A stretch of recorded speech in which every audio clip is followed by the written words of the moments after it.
스포일러 많습니다. 욕설 간혹 있습니다. 청취에 주의하시길 바랍니다.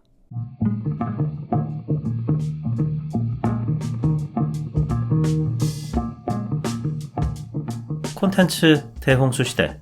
요즘 뭐 보시나요? 전 이거 봅니다. 요즘 뭐 봄 난 이거 봄 45번째 에피소드 시작합니다.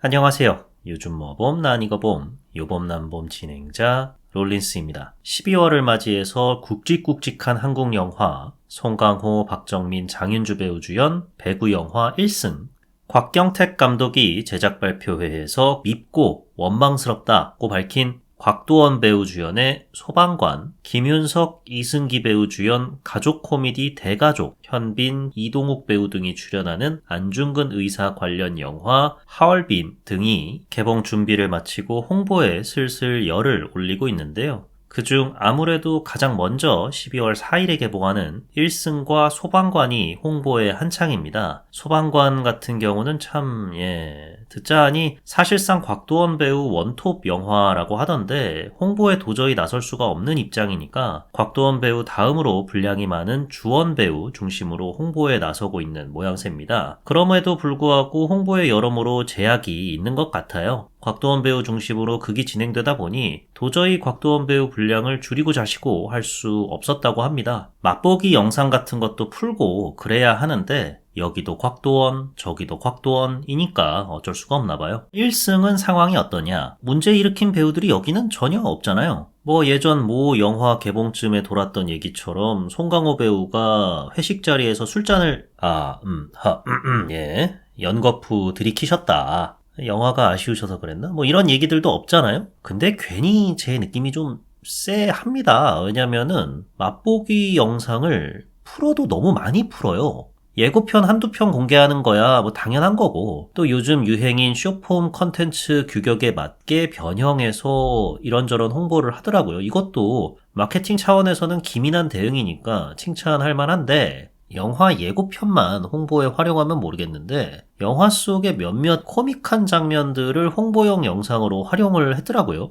영상 개수도 좀 너무 많은 느낌이랄까요? 이러다 보니 그게 개그 호흡을 이미 스포당한 기분이 들어요. 예고편만 보면 송강호, 박정민, 그리고 리스펙, 박명훈 이 세 배우 간의 티키타카가 극 재미의 대부분을 담당할 것 같은데, 아니나 다를까 공개된 몇몇 영상에는 이 세 인물 간의 코믹한 말싸움이 담겨 있어요. 1승 아직 보지도 않았는데 대충 어떻게 관객들을 터뜨릴지 해가 다 보이는 것 같아서 좀 쎄한 것 같다. 이게 전부는 아니겠죠. 아마 이거보다 더 재미있는 빵빵 터뜨리는 코믹, 감동, 액션, 배구란 스포츠도 한 액션 하니까 다채로운 즐거움이 담겨 있다 보니 이렇게 다양한 영상을 푸는 것은 아닐지 예상해봅니다. 그럼 이번 에피소드에서도 댓글 읽는 시간 한번 가져보도록 하겠습니다. 먼저 팟빵을 보면 청설 에피소드에 가장 대중적인 시선으로 영화를 리뷰하는 팟캐스트 채널이죠. 나이트 시네마 님께서 핍진성 관련 부분들 구구절절 동의합니다. 가려운 부분을 시원하게 긁어주셨네요. 히읗히읗. 청설만의 갬성을 위해 핍진성이 개판났다라고 제가 말씀을 드렸었는데 그 점을 시원하게 여겨주신 것 같습니다. 저만 그렇게 생각한 게 아니라 다행이네요.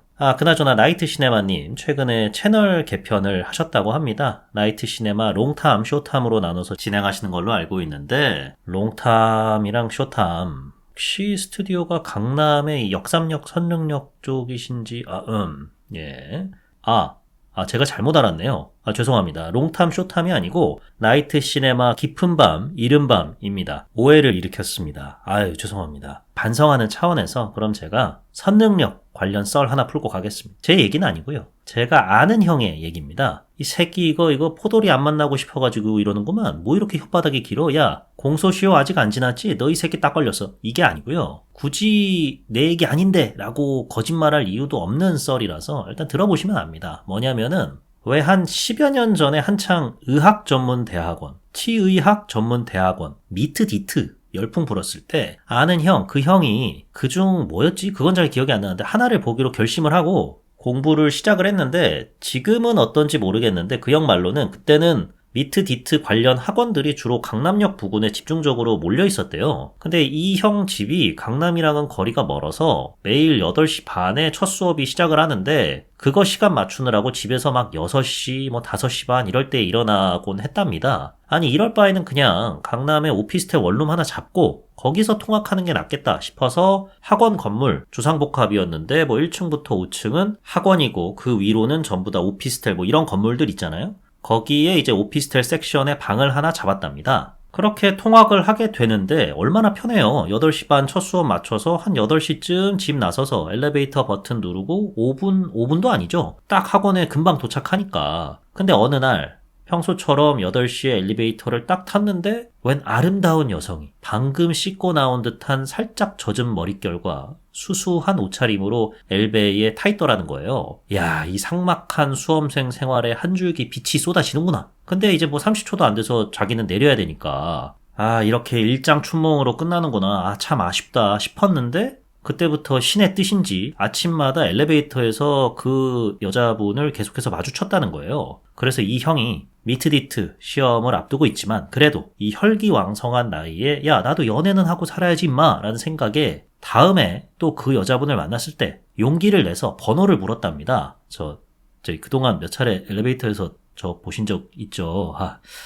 제가 이런 건 처음이라서 제가 너무 제 스타일이셔가지고 혹시 커피라도 한 잔 어떻게 할 수 있을까요? 번호 좀 알려주실 수 있나요?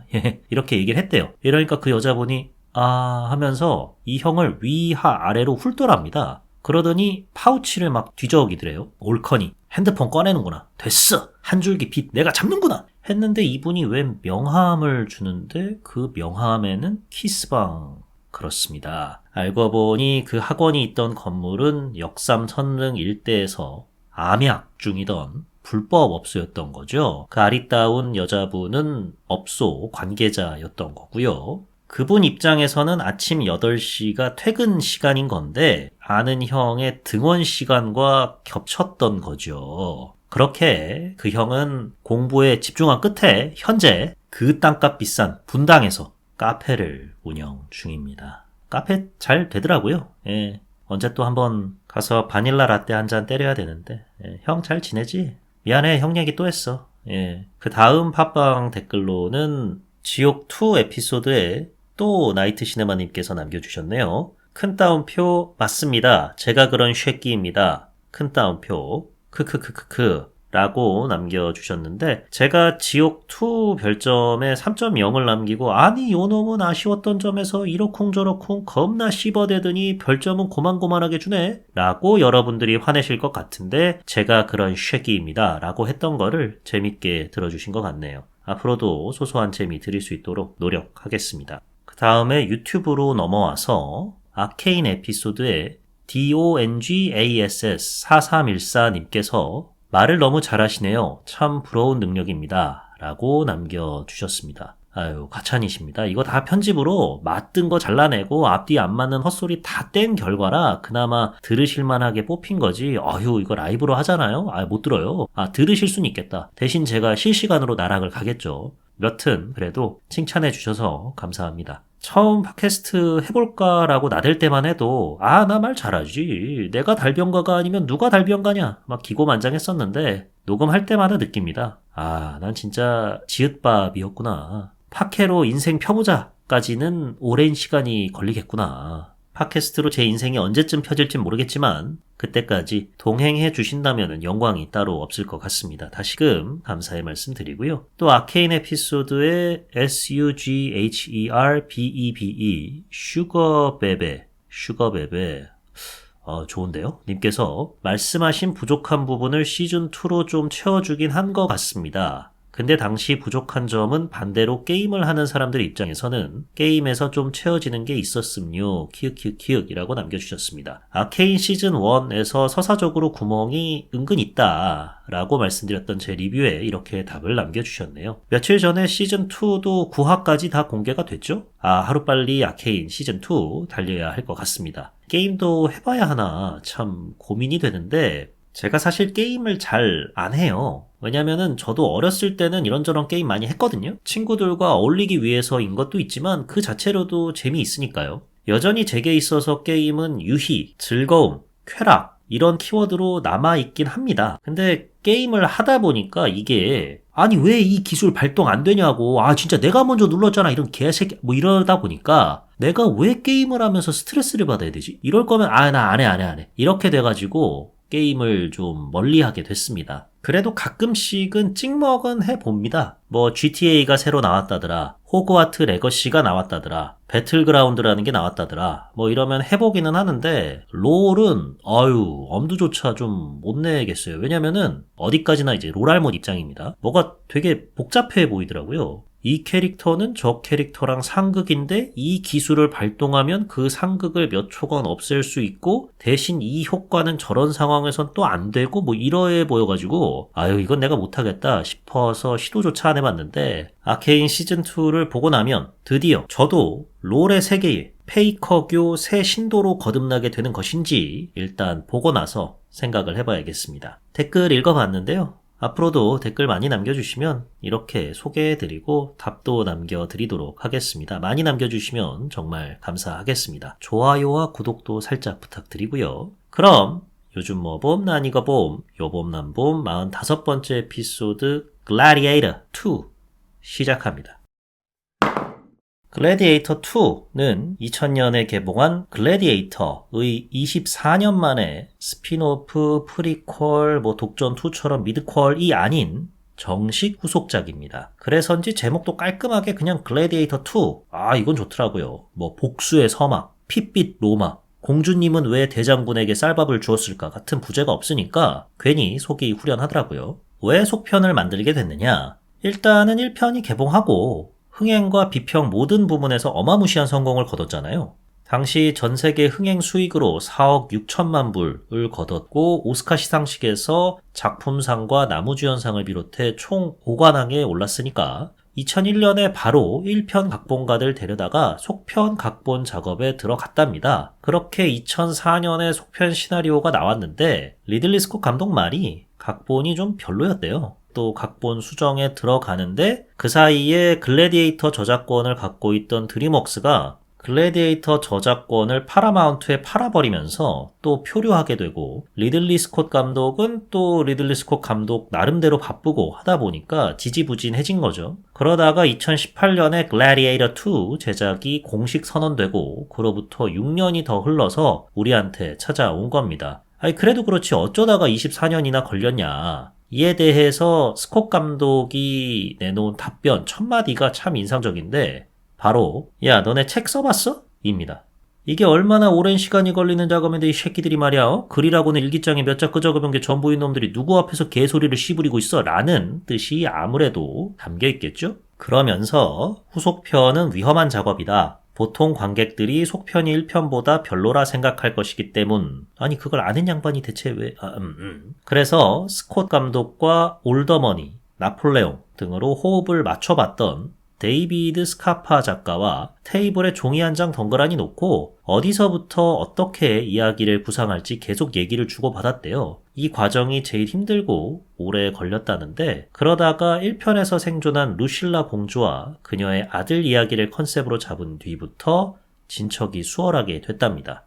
이 모든 작업을 총괄한 거장 오브 거장 37년생이신데도 여전히 목소리에 힘이 넘치는 리들리 스콧 감독이 글래디에이터 2의 연출을 맡았습니다. 인터뷰 영상을 보는데 아흔을 바라보시는데도 목소리 힘이 남다르시더라고요. 비결이 뭔가 봤더니 글래디에이터 2 출연 배우들 말이 웬만하면 스콧 감독이 매장면 촬영을 테이크 2번 안쪽으로 끝냈다고 합니다. 동물 나오는 장면 정도만 3테이크 정도 같다고 하고요. 이에 대해 스콧 감독께서 본인의 연출 철학을 밝히셨는데 광고 감독 출신이시잖아요. 그래서인지 30초에서 60초면은 필요한 정보를 다 줄 수 있다고 생각한다. 감독의 일은 캐스팅을 잘하는 것이고 캐스팅을 잘했다면 여러 번 찍을 이유가 없다. 배우를 믿고 그들이 훨훨 날아가게 만들어주기만 하면 된다. 경험상 2번이면 충분하다. 첫 테이크에서는 배우들이 불안해하고 상황을 잘 모르면서 그냥 하는데 그게 마음에 든다. 라고 하시면서 회심의 한마디를 날리시는데 연기는 야스 같은 것이다. 그냥 하라. 이러다가 65년생 아들인 제이크 스콧, 60살 차이 나는 동생 보나요? 현재 파트너분이 1955년생이시던데 뭐 사람 일 모르니까요. 그죠? 출연 배우로는 애프터선으로 24살이라는 나이에 아카데미 나무주연상 후보에 오른 폴 메스칼 배우, 와일드로봇에서는 영악한 여우 역을 맡았다가 이 작품에서는 근엄한 대장군에 분한 페드로 파스칼 배우, 1편에 이어 24년 만에 2편에 출연하는, 그럼에도 그 우아한 미모는 여전한 코니 닐슨 배우. 어느덧 일흔을 바라보지만 우리 곁에 영원토록 남아 온갖 연기 계속해서 선보여주기를 바람하지 않는 덴젤 워싱턴 배우 등이 출연합니다. 그럼 줄거리 요약 시작해 보도록 하겠습니다. 막시무스가 사망한 지 16년이 지난 로마는 망나니 쌍둥이 황제의 포갑으로 썩을 대로 썩은 흡사 몰락을 눈앞에 둔 것만 같은 상황에 처해 있습니다. 로마 시내 정비에만 몰두해도 시간이 부족할 판에 정복욕에 눈이 먼 황제놈들은 우리의 주인공 폴 메스칼 배우가 맡은 하노가 있는 아프리카 누미디아로 페드로 파스칼 배우가 분한 마르쿠스 아카시우스 장군이 이끄는 군대를 보냅니다. 치열한 전투가 벌어지고 끝내 누미디아는 로마군에게 패해 점령당합니다. 이 과정에서 하노는 사랑하는 아내를 아카시우스 장군의 수하에게 잃고 자신도 노예로 로마에 끌려가게 됩니다. 로마 외곽에 있는 어느 검투장에 도착한 하노는 검투사들을 이용해 로마에서 권력, 그 이상을 꿈꾸는 야망가 덴젤 워싱턴 배우가 맡은 마크리누스 앞에서 인간 살점을 맛본 유인원들을 상대하게 됩니다. 우두머리 유인원을 물고 뜯은 끝에 죽이는 데 성공한 하노는 마크리누스 눈에 띄게 되고 그의 체육관? 검투사 양성소 같은 데로 픽업이 됩니다. 마크리누스는 하노에게 너에게는 분노가 있어. 그 분노를 검투사로서 잘 활용만 한다면 네가 원하는 모든 것을 로마에서 얻을 수 있... 심지어 자유까지도 말이야. 네가 원하는 게 뭐냐? 라고 물어보죠. 이때 하노는 내 터전을 짓밟고 내 아내를 죽인 아카시우스, 그의 목숨을 원한다. 라고 말을 하죠. 마크리누스는 그래 뭐 얼마든지. 그러려면 너의 실력부터 로마에 알려야겠지? 라면서 로마의 어느 유력 정치인이 개최한 파티에 하노를 데리고 갑니다. 거기에는 망나니 황제도 와 있는데 그들 앞에서 유력 정치인이 자랑하는 검투사를 상대로 승리를 거두면서 강렬한 인상을 남기죠. 망나니 황제들이 하노에게 관심을 보이면서 야, 너 어디 출신이냐? 좀 친다? 이 새끼 재밌네 이거.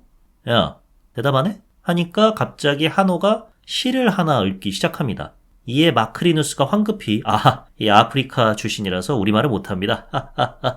라면서 시선을 돌리고 망나니 황제들은 재밌는데 이 새끼 이거 야, 너 아카시우스 장군 승전 기념 콜로세움 경기에 참가해라 라면서 참가를 제안하죠. 아카시우스 장군은 사실 이 승전 기념 경기가 탐탁치 않습니다. 왜냐? 이 양반도 알거든요. 망나니 때문에 로마가 망해가고 있다는 것을. 로마 재건에 투입해도 모자를 자원을 전쟁과 검투 경기 같은 데에만 쏟으려는 망나니 황제들을 아카시우스 장군은 제낄 계획을 비밀리에 세우게 됩니다. 무력은 아카시우스 장군이 동원한다지만 시민들의 민심을 대변할 인물이 있어야 하잖아요. 그 인물이 바로 아카시우스의 아내이자 과거 막시무스와 얼레리꼴레리 사이였던 코니 닐슨 배우가 맡은 루실라 공주입니다. 의원들을 설득하는 역할도 루실라 공주가 맡으면서 승전 기념 경기 마지막 날 즈음하여서 쿠데타를 일으키기로 모의하죠. 그렇게 망나니 황제들, 아카시우스 장군과 루실라 공주, 그리고 마크리누스가 귀빈석에 앉은 채 첫 번째 경기가 열리게 되고 하노와 그의 동료들은 코뿔소에 올라탄 검투사와 대결을 벌이게 되는데 하노의 준비 동작을 본 루실라가 움찔합니다.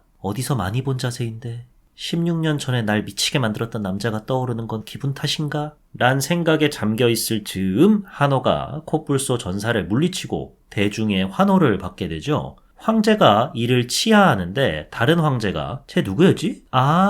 그 시인 그 무슨 구절이냐 그거? 야 그 구절 뭐였냐?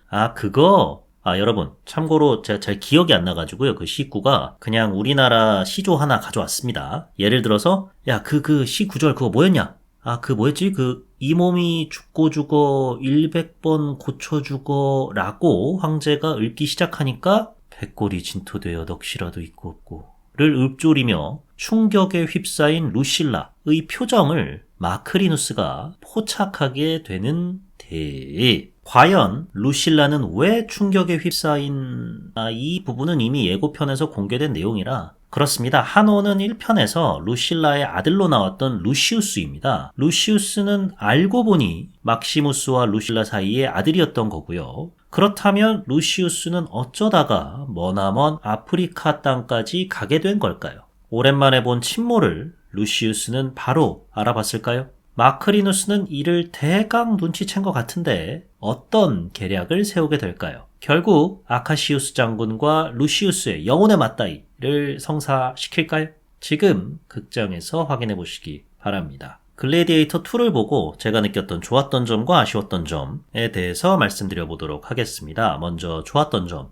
24년 전 그 감독 그대로 연출을 맡아서인지 정통성이 이어진다라는 느낌을 받았습니다. 이게 좋았는데요. 글래디에이터 1편이랑 화면 색감, CG로 구현한 로마 시내, 그리고 일부 당시 기술로서는 도저히 구현이 불가능했던 전투 장면 같은 것만 다를 뿐이지 전반적으로 앵글이나 연출 방식이 엇비슷합니다. 당연한 얘기일 수도 있죠. 하지만 강산이 2번이나 변화는 20년이 넘게 흘렀으니까 감독도 뭐 이런저런 차이가 생길 수가 있지 않습니까? 그럼에도 20년이 지났어도 여전히 왕성하게 활동을 스콧 옹께서 이어오시고 계시잖아요. 그래서인지 설령 연출 방식이 조금씩 바뀌었더라도 가랑비에 옷 젖듯이 그런 변화를 관객인 제 입장에서는 받아들였던 것 같아요. 그래서인지 전혀 이질감 없이 작품을 감상할 수 있었습니다. 예컨대 300하고 300의 속편, 300 제국의 부활 보면은 물론 이 두 작품을 글래디에이터에 빗대는 거는 좀 실례긴 합니다만 그럼에도 2편은 1편을 흉내내려 했구나라는 게 느껴지거든요. 1편의 장단점 같은 거를 활용해서 2편에서 만개시켜봐야지가 아니라 일단 감독도 다르고 무리하게 야스신을 집어넣는 것도 있고요. 좀 억지스러운 게 너무 많아요. 근데 그 와중에 1편에서 사랑받았던 지점들을 우겨 넣으려다 보니까 완전히 작품이 이도저도 아니게 뽑혔거든요. 하지만 글래디에이터 2는 스콧 옹이 20년 전 자신을 모방하려 하는구나 라는 느낌은 전혀 안 듭니다. 그냥 이 어르신 해오시던 대로 영화 찍으셨구나 라는 느낌을 받아서인지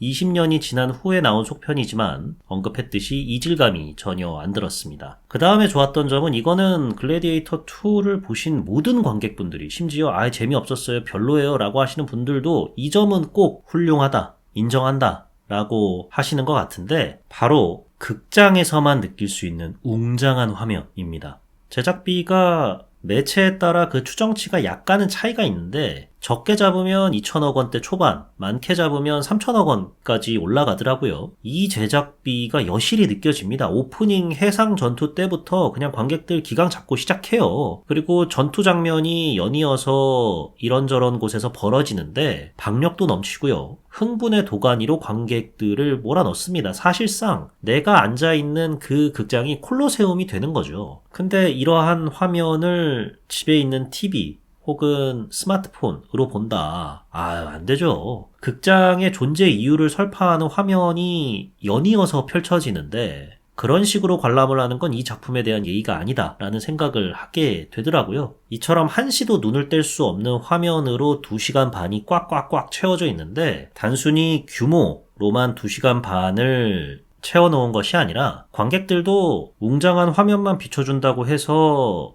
화면에서 눈을 뗄 수 없는 것은 아니잖아요. 관객들이 화면에서 눈을 뗄 수 없도록 만드는 결정적인 장치가 뭐냐면 바로 컷 편집입니다. 거의 1분당 1억을 쓰는 것 같은 컷 편집이에요. 그렇다고 정신없다는 건 아닙니다. 대신에 어느 순간을 다양한 앵글로 담아놔가지고 이쪽 시선도 볼 수 있고 저쪽 시선도 볼 수 있어서 액션 같은 경우는 더욱더 다채롭게 구성이 되고 박진감도 넘쳐나고요. 심지어는 그런 생각도 들어요. 이 커트를 꼴랑 3초만 쓰고 버려? 야, 근데 쩐다 라는 느낌을 받는 거죠. 그러다 보니 정신을 좀 쏙 빼놓긴 합니다. 그래서 시간 가는 줄 모르고 봤어요. 2시간 반짜리 영화인데 1시간 반 정도로 느껴지긴 합니다. 이러다 보니까 왜 스콧 감독께서 매 장면마다 테이크 2 안쪽으로 찍으려 했는지는 알겠어요. 다채로운 앵글과 물량으로 승부를 보겠다라는 거죠. 이런 지점 때문에 아쉬웠던 점에서 언급을 할 테지만 결국엔 1편의 서사를 고스란히 반복을 하는데도 불구하고 시간 가는 줄 모르게 만들었다. 이 점은 집중력이 날이 갈수록 떨어지는 시대에 상업 영화로서 가장 큰 미덕이 아닐까 싶은데 대단한 것 같아요. 그 다음에 좋았던 점은 결국엔 또 화면과 기술력에 대한 이야기를 이어갈 수밖에 없을 것 같은데 아쉬웠던 점에서 그 이유를 제가 소상히 말씀을 드리겠습니다. 왜 좋았던 점으로 영화 내적보다는 외적인 부분에 대해서만 말씀을 드리는지. 그 다음에 좋았던 점이 미장센이죠, 역시나. 로마를 고스란히 옮겨다 놓은 것 같아요. 예, 제가 그 시대에 살아본 적은 없습니다만, 그리고 이태리 사람도 아닙니다만 저랬을 것 같아요. 웅장하고 거창하고 기깔납니다. 실제로 콜로세움 전체 크기의 60%에 해당하는 규모의 세트를 지었다고 하더라고요. 거기서 실제로 배우들이 구르고 날라당기고 뭐 이리 뛰고 저리 뛰고 했다고 합니다. 그래서인지 화면을 보는데 이거 CG 범벅이다. 뒷배경 다 CG네. 왜 이렇게 따로 넣냐라는 느낌은 별로 안 들어요. 대부분 실제로 세트를 다 지었고 실제 건물, 그 휘황찬란한 건물에서 암투가 벌어지기도 하고 작당 모의가 벌어지기도 하고 하다 보니까 A급 감독과 A급 제작진이 몇천억 원을 들여서 만든 A급 시대극은 역시 참 다르구나 라는 생각을 하면서 보게 만듭니다. 마지막으로 좋았던 점은 이 영화는 결국 덴젤 워싱턴 영화예요. 이 작품의 찐 주인공은 덴젤 워싱턴 배우가 맡은 마크리누스입니다. 서사적으로도 더 마크리누스 쪽이 흥미롭고요. 또 이 서사가 글래디에이터 2의 큰 축을 담당하고 있기도 하고요. 이에 걸맞게 덴젤 워싱턴이 능수능란하게 연기를 펼칩니다. 대충 뭐 꿍꿍이를 알겠어. 저놈이 도대체 뭘 원하는지, 권력가가 되고 싶어 하는구나. 근데 권력만 얻으면 끝일까? 더 무언가가 있을 것 같은데? 그거는 내가 잘 모르겠는데? 라는 생각이 들게 만드는 이 밀당이 정말 예술이에요. 그래서 이 영화에서 화면 그리고 뭐 미장센 말고 유일하게 흥미로운 요소로 작용하는 게 덴젤 워싱턴이라는 존재입니다. 마크리누스의 존재라기보다는 덴젤 워싱턴이 소화한 마크리누스. 그러다 보니 이 영화는 덴젤 워싱턴 영화구나. 이 영화가 개봉하고 한참이 흘러서 글래디에이터 2를 누군가가 언급했을 때 폴 메스칼이 먼저 언급이 될까, 덴젤 워싱턴이 먼저 언급이 될까라고 한다면 100이면 100 덴젤 워싱턴을 먼저 언급하겠구나 라는 생각을 하게 만들었습니다. 여기까지가 글래디에이터 2를 보고 제가 느꼈던 좋았던 점이고요. 그럼 글래디에이터 2를 보고 제가 느꼈던 아쉬웠던 점에 대해서 말씀드려보도록 하겠습니다. 24년 만에 후속작이잖아요. 이런 류의 프로젝트들, 80년대, 90년대에 흥행했던 영화들을 서사 구조 그대로 다시 따와가지고 공식 속편으로 만드는 행태들. 대표적인 작품이 탑건 2, 비틀주스, 매트릭스 레저렉션 등이 있죠. 이 세 작품의 공통점이 뭐냐면 전작, 탑건 1, 비틀주스, 그리고 매트릭스 1편하고 서사 구조가 거의 차이가 없습니다. 현대적으로 각색을 했다 정도뿐이지 기본적인 뼈대는 똑같아요. 그러다 보니까 영화를 보는데 긴장감이 좀 많이 떨어지죠. 그 긴장감을 중간중간에 기술적인 요소가 됐든 새로운 캐릭터가 만들어내는 갈등이 됐든 이런 걸로 메꿔나가는데 일단은 이 작품도 앞서 언급한 탑건 2, 비틀주스, 매트릭스 레저렉션과 같은 부류의 프로젝트라서 그런지 서사가 똑같다 보니까 긴장감이 없어요. 어차피 예고편 보면은 한호가 루시우스라는 거, 막시무스의 아들이라는 거 다 알고 제가 결국에는 로마로 돌아왔네. 근데 얘가 뭐 아레나 경기 한두 판 하고 죽겠습니까? 아니잖아요. 끝내 결말까지 살아남을 거고 살아남은 끝에 악당들을 죽이고 뭐 로마를 재건하겠지 라는 생각을 하면서 영화를 보게 되니까 긴장감이 좀 떨어지는데 뭐 여기까진 좋아요. 뭐 그럴 수 있어. 근데 결국에는 정해진 결말과 대의, 로마의 재건, 로마 꿈의 부활 뭐 이런 걸로 나아가기 위해서 얼렁뚱땅 넘어가는 전개가 너무 많아요. 우선 글래디에이터라는 영화는 21세기 들어서 검투사 시대극이라는 장르에 날개를 달아준 작품이지 않습니까? 이후로도 드라마 스파르타쿠스라는 작품이 나오기도 했고 심지어 비슷한 시기에 나온 한국 드라마 해신에도 검투사 서사를 끼워 넣었어요. 내용은 다 비슷합니다. 운명의 장난으로 하루아침에 검투사 노예로 신분이 전락한 주인공이 자신을 이렇게 만든 놈을 상대로 복수의 칼날을 갈게 되고 이런저런 고난과 역경을 거친 끝에 희망의 상징이 됐는데 어라? 어느덧 내 사적 복수 대상이 곧 대의를 위한 정적이 되어버렸네. 오케이, 너 내가 가만 안 둔다. 이거거든요. 글래디에이터 2도 정해진 결말과 수순으로 이렇다 보니까 나아갈 수밖에 없는 운명이에요.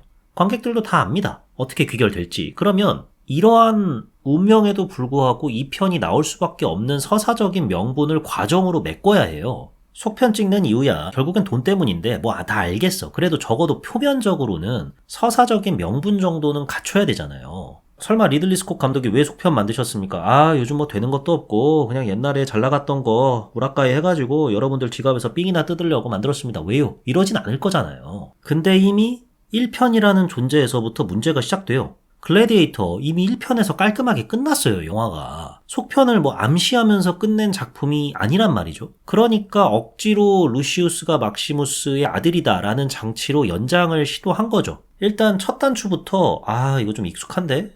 많이 본 거잖아 라는 느낌 지울 수가 없지만 뭐 여기까지 뭐 그래 오케이 좋아. 1편에서도 뭐 대충 눈치 깠어. 제 아들 저 루시우스 대충 뭐 정확하게 얘기는 안 하지만 막시무스 아들 같아 보여. 대장군이 뭐 공주님이랑 눈 한두 번 맞아 봤겠어. 오케이 하고 넘어갑니다. 그렇게 2편이 시작을 하는데 결국에는 1편이랑 같은 내용이 반복돼. 폭군으로 인해서 로마는 망해가고 있고 로마의 희망이 된 검투사가 썩어빠진 로마를 재건하는 마중물이 된다.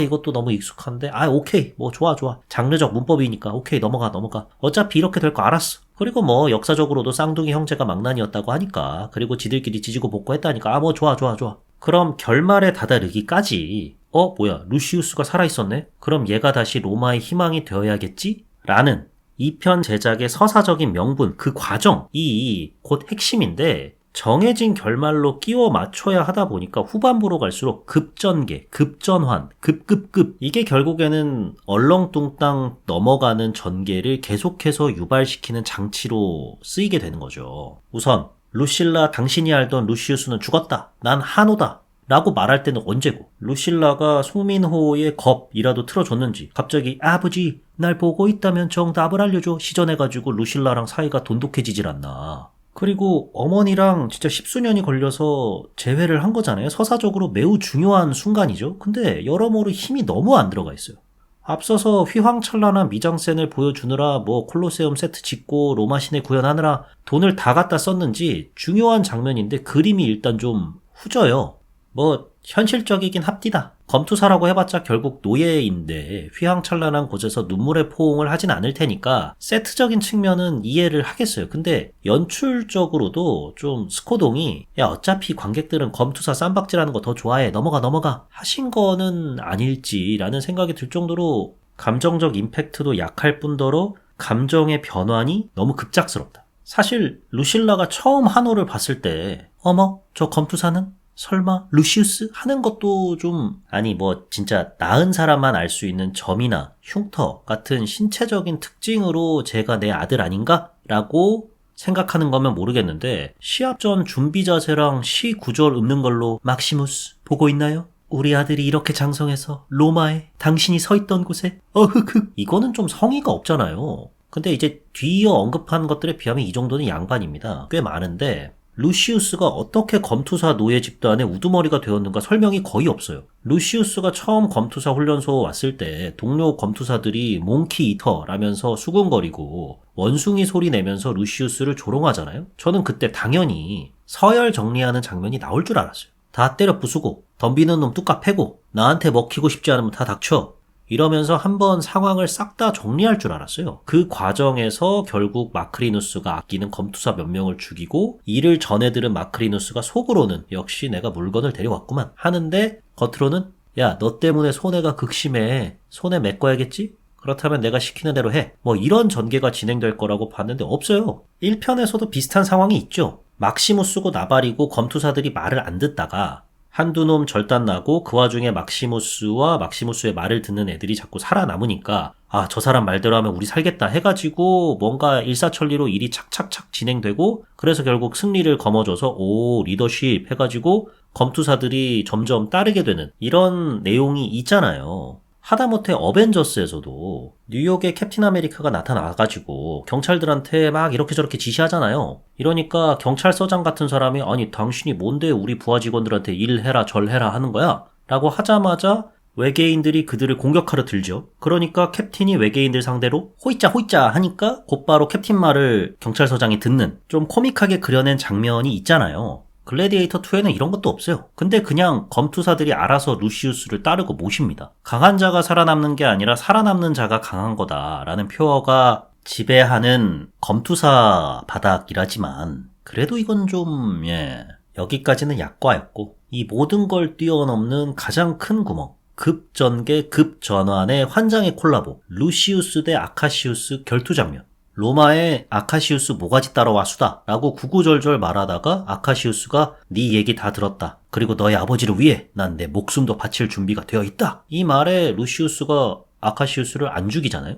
뭐 이것도 급태세 전환이긴 하지만 애행스럽긴 하지만 그럴 수 있다고 봅니다. 루실라가 얘기를 해준 것도 있고 또 루시우스도 군인이었으니까 명령에 살고 명령에 죽는 우리들 처지 같은 거에 공감해서 그럴 수 있다고 쳐요. 근데 화살 맞고 죽은 아카시우스를 보면서 이게 로마가 영웅을 대하는 방법인가 라고 할 때는 이게 뭐야? 야 그거는 좀 투머치 아니냐? 라는 생각이 드는 거예요. 야 네 마누라 죽이고 네 터전을 아주 쑥대밭으로 만든 사람한테 너까지 영웅을 운운하는 건 아니지 않냐? 라는 생각이 드는 거죠. 또 이때부터 루시우스가 로마 재건을 언급하잖아요. 아니 임마 네가 제 아무리 로마 황실 핏줄이어도 그걸 잊고 살면서 한오란 인물로 거듭났는데 불과 며칠 만에 할아버지의 뜻, 아버지의 희생, 어머니의 눈물 다 기억하겠습니다 라고 하는 거는 좀 개연성이 너무 빈약한 장면 아니었나라는 생각을 하게 되고요. 이 외에도 다시금 상기를 해보면 의아한 설정이나 대사 이런 것들이 한둘이 아니에요. 아니 반지 하나 떨렁 내어주면서 난 로마 황실의 핏줄이다. 너 믿어도 돼? 응 믿어도 돼. 이거는 뭐야 이게. 그냥 요 장면만 똑 따잖아요. 어디 퀴어 영화에다가 형 믿지? 일로와 아잉 부끄부끄 이렇게 활용해도 됩니다. 예. 또 잘 나가다가 편집도 얼기설기 요상한 지점도 있고요. 결국은 또 감독판으로 봐야 하나 싶은데 스콧 옹 말씀이 현 시점에는 생각이 별로 없으시답니다. 한 인터뷰에서 글래디에이터 2의 감독판이 나올 가능성이 있냐라는 질문에 나는 파이널 컷을 만들 권리를 갖고 있다. 근데 나는 우선 촬영 중에 컷 편집을 다 해버린다. 영화 촬영을 마치고 컷 편집에 들어가면 시간이 너무 오래 걸려 라고 답변을 했다고 합니다. 그리고 글래디에이터 2 프로듀서 말로는 불필요하다고 생각된 장면의 삭제 여부는 애초에 각본 단계에서 다 결정이 났다.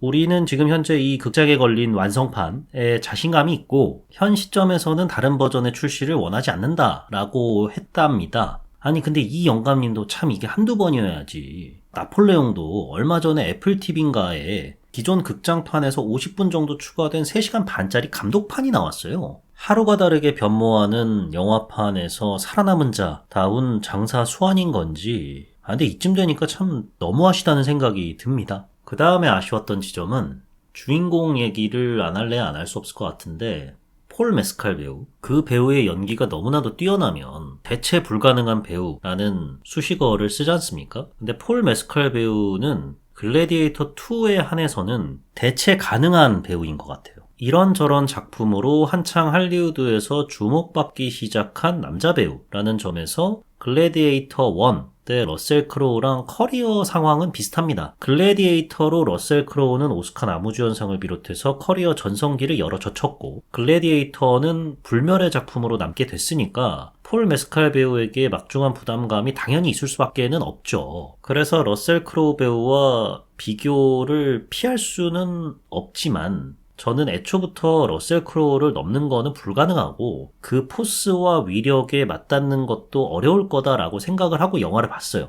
근데 아니나 다를까 좀 많이 부족한 것 같더라고요. 우선 캐릭터의 매력도가 1편의 막시무스를 고스란히 재현하는 거에 불과하기 때문에 낮을 수밖에 없는 근원적인 한계도 있지만 배우의 어떤 연기 방식 때문인 것도 있는 것 같아요. 러셀 크로우는 중저음 목소리에 먹는 발성이죠. 그래서 약간 웅얼거리는 것 같기도 한데 이게 화를 드러내는 순간 복수의 차질을 빚는 막시무스의 처지와 맞물려서 시너지를 발휘합니다. 또 조근조근한 말투가 콜로세움 같은 경기장에서 마이크도 없던 시절에 저 검투사가 뭘 하는지 듣고 싶어 라는 심리가 발동하게 만드는 장치로 쓰일 수도 있고요. 그래서 1편 명대사 내 이름은 막시무스 데시무스 메리디우스다. 북부군의 총사령관이자 내뱉을 때 막시무스가 막 포효하면서 내지르면서 말을 하진 않잖아요. 그러다 보니까 저 분노를 봐라. 저 이글거리는 눈빛 봐봐 저거. 개멋있어. 라면서 보게 되는데 폴 메스칼 배우는 비교적 또박또박 발음하면서 내지르는 발성을 갖고 있단 말이죠. 황제를 눈앞에 두고 말하는가 아니면 청중을 상대로 말하는가 상황이 살짝 다르긴 하지만 어떤 상황에서도 포스가 좀 떨어졌달까요? 예, 그래서인지 덴젤 워싱턴 배우랑 계속 비교가 돼서 덴젤 워싱턴은 이 영화에서 대체할 수 없는 연기를 선보이긴 했지만 폴 메스칼 배우 같은 경우는 비슷한 또래 배우 데려와도 될 것 같다. 다들 이 정도는 하겠지라는 생각이 들긴 하더라고요. 못했다는 건 아닌데 매력도가 참 떨어졌다 할까요? 예, 루시우스라는 캐릭터는 글래디에이터 시리즈를 언급할 때 거론되진 않을 것 같습니다. 이 모든 거를 종합해보면 결국에는 이 속편을 꼭 만들어야 됐을까? 라는 생각을 지울 수가 없어요. 뭐 인터뷰에서는 이런저런 얘기를 하겠죠. 그럴듯하게 포장할 순 있지만 결국에는 돈을 위해서 무리하게 판을 벌렸다라는 생각을 떨칠 수가 없어요. 뭐 이해가 안 가는 건 아니에요. 그럴 수 있죠. 다른 영화들도 다 그렇게 하는데. 그리고 거기에 24년 전에 연출을 맡았던 리들리 스콧 감독이 계속 왕성하게 활동을 이어가고 있고 그 에너지를 동력 삼아 이번에도 메가폰을 잡았다라고 하니까 반가운 마음도 없진 않았습니다. 그럼에도 굳이 왜 1편 자체가 서사적으로 완벽하게 딱 깔끔하게 끝났는데 근데 이거를 그냥 한 20년 정도 지났겠다 애들 이제 세대도 한번 쫙 다 바뀌었겠다 기억도 못하겠지 글래디에이터? 야 그럼 쿨타임 찼다 대충 아들 얘기 끄집어내가지고 1편 서사 복붙해서 만들면 되겠지라는 안일한 계산으로 이 작품을 제작하기로 결정한 건 아닐지라는 생각을 하게 돼요. 제가 앞서 탑건2, 비틀주스, 뭐 매트릭스 같은 프로젝트의 일환이다 이것도 라고 말씀을 드렸는데 처음 글래디에이터2 제작 소식을 들었을 때의 느낌은 친구2 개봉한다는 소식 들었을 때랑 똑같았어요. 아니 친구 1편으로 잘 끝난 거를 왜 2편을 끌고 나오는 거야?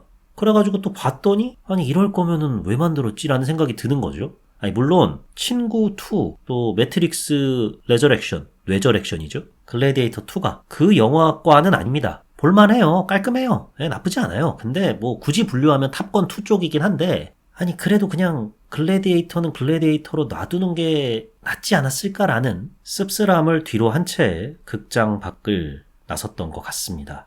그럼 별점과 한 줄 평 남겨보도록 할 텐데요. 글래디에이터 2에 대한 제 별점은 3.0 나쁘지 않은데 입니다. A급 감독이 A급 제작진과 수천억 원을 갖고 만든 A급 시대극이라는 거는 변함이 없는 것 같아요. 하지만 전작의 그늘이 너무 짙고 짙은 그늘을 벗어나기 위해서 꾀한 방법이 너무 안일했고 내실이라도 제대로 갖췄으면 모르겠는데 구멍이 너무 많이 뚫려 있고 이 모든 것들이 결합이 돼서 3.0이라는 점수를 주게 됐습니다. 좋았던 점에서 언급을 했듯이 2시간 반짜리 영화로 느껴지진 않아요. 이 점이 저는 크게 작용을 해서 3.0대로 별점이 방어된 것 같습니다. 일전에 글래디에이터 2를 먼저 보신 분들 말씀처럼 1편 복습을 하고 2편을 보러 가지 않아서 다행인 것 같아요. 2편을 보고 1편을 다시 보는 게 훨씬 낫다라는 팁을 주셨는데 그 말씀이 맞았습니다. 그럼 글래디에이터 2에 대한 제 한 줄 평 남겨보도록 하겠습니다. 웅장한데 비어있다.